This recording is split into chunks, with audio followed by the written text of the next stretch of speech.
Welcome back to the workshop here of Howard Piano Industries. Today we're going to be showing you how to cut and prepare a universal bass string to match your old string. Universal bass strings are an option of replacing broken old bass strings in a piano. They're not the best option, but they are an available option. What you want to do first is measure and match the diameter of the winding. The winding is this part of the string that has the copper around it. You've got here's the core wire, here's the pitch pin loop at the end, and then the winding. Okay, so this winding is always longer than it needs to be to match your string. So what you're going to have to do is remove some of the winding to match the old string. Here we're going to be replacing this string here. As you can see, the distance from the hitch pin to the beginning of the winding is longer on this one than it is on the universal bass string. So the first thing we're going to do is remove some of the winding at this end so that it matches the length from hitch pin to the start of the winding, and then we'll go and remove some of the winding at the other end to match the other end of so the length of the winding is the same. So the first thing we're going to do here is we're going to take the string and we're going to measure. I've got my 6-inch stainless steel rule here, and we're going to measure from the end of the hitch pin loop to the beginning of the winding. Okay, and so here I've got about 5 1/4 inches. Okay, so what I'm going to do here is take put that in. To mark it, I usually just use a Sharpie, a magic marker, to mark where I need it to be on, where I'm going to cut off. So I set that at 5 1/4, and I'm just going to make a mark here on the string where I need to cut it. Okay, because what we're going to do is we're going to cut through the winding, or at least score it. We don't want to cut all the way through the string because obviously we want the core wire left, but we're going to score that winding so that we can remove that portion of the winding to match where the old string, and then we'll have this end of the string prepared to match. Okay, so what I'm going to do, these are needle nose pliers, and they've got a cutter tool on the end of it, so you can use those, or you can use any kind of a wire cutter here to score it. Okay, and I'm going to put that there, and then I'm going to clamp down on it a little bit, and then I'm going to rotate the pliers around. And what you might want to do, what you might need to do,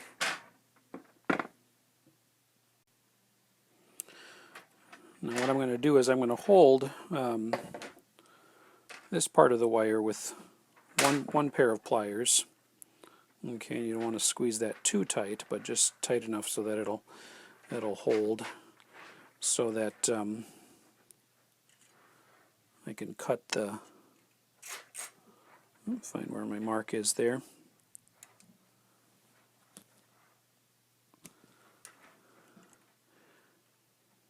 And again, I'm going to score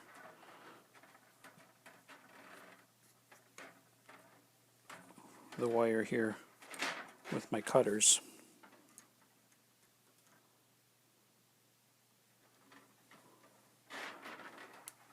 Okay, you can either go all the way around or back and forth, and you can twist the wire this way, however it works best for you. Okay, and then once you've got that scored,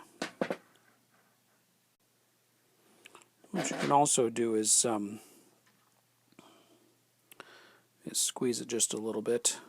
If you're having trouble getting the wire cutters to go around, and just squeeze it lightly, going through, making sure you don't go all the way through, but just cutting it enough so that you've got a break in that winding.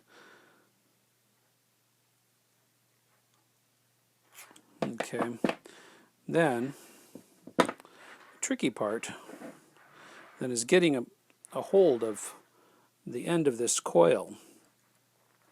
Okay, and sometimes what I'll do is I'll take a little screwdriver to kind of push on the end of that coil.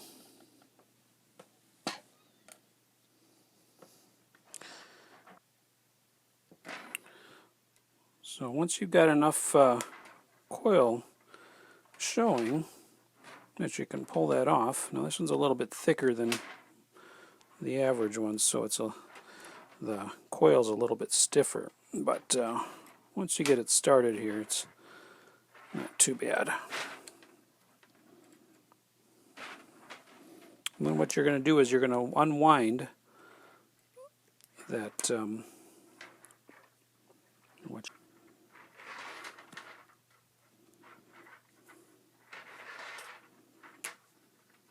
there we go. Got it to break away. Okay, now if you've got some of that winding at the end that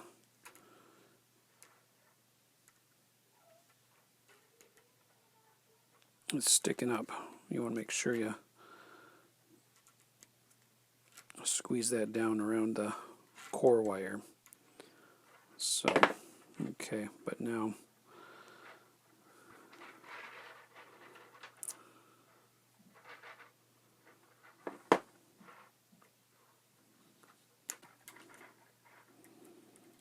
okay, so there we've removed this. So this this end of the wire with the hitch pin loop is going to match the length of the winding, hitch pin to winding of the old string.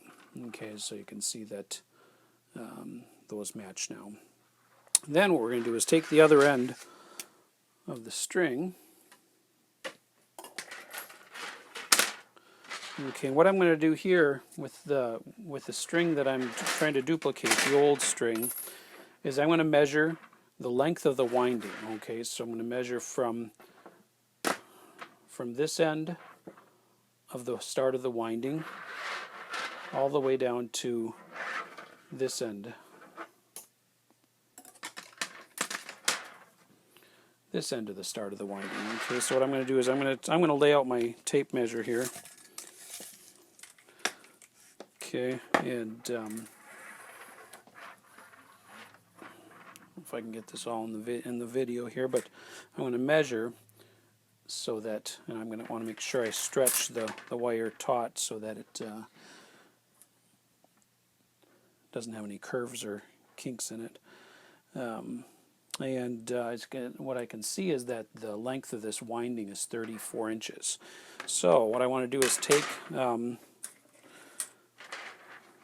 my new string, okay, and I want to measure to a length of the 34 inches. So I'm going to put my tape measure so that you can do it either way, but I'm going to put the end that we already cut at the 34 inches, and then again mark at this end with the marker at 34 inches so that I can cut that at the same spot. Okay, and I'm just going to mark it here with my marker.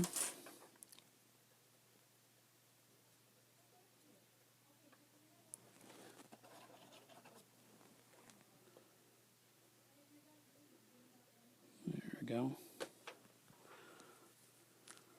And so then I'm going to do the same thing on that end.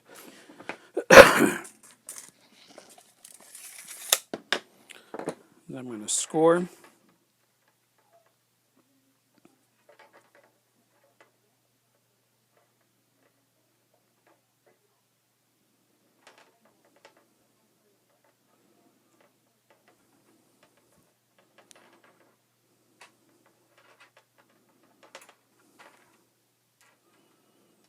Okay, and again you want to be careful not to cut all the way through into the core wire, but it's just enough so that you're removing that winding.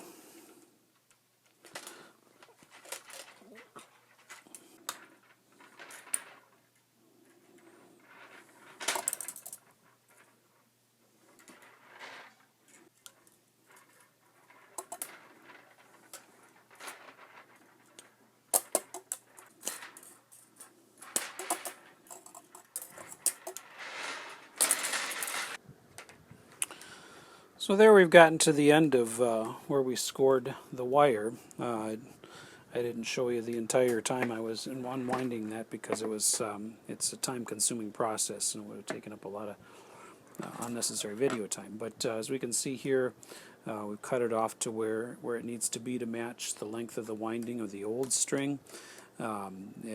So that's the main, again, the main dimension that is critical is the diameter of this winding to match the diameter of the old winding. So you want to measure that. We show in another video how to measure with a micrometer, because you want to get to the closest 1/1000th of an inch, or 0.001 inches. I'm not sure exactly what that would equate to in millimeters for those of you in other parts of the world, but we want to get to a very exact measurement with the diameter of the winding. So once you've got that cut off, then you would install it, and we've got another video that shows how to install a piano string in the piano and get it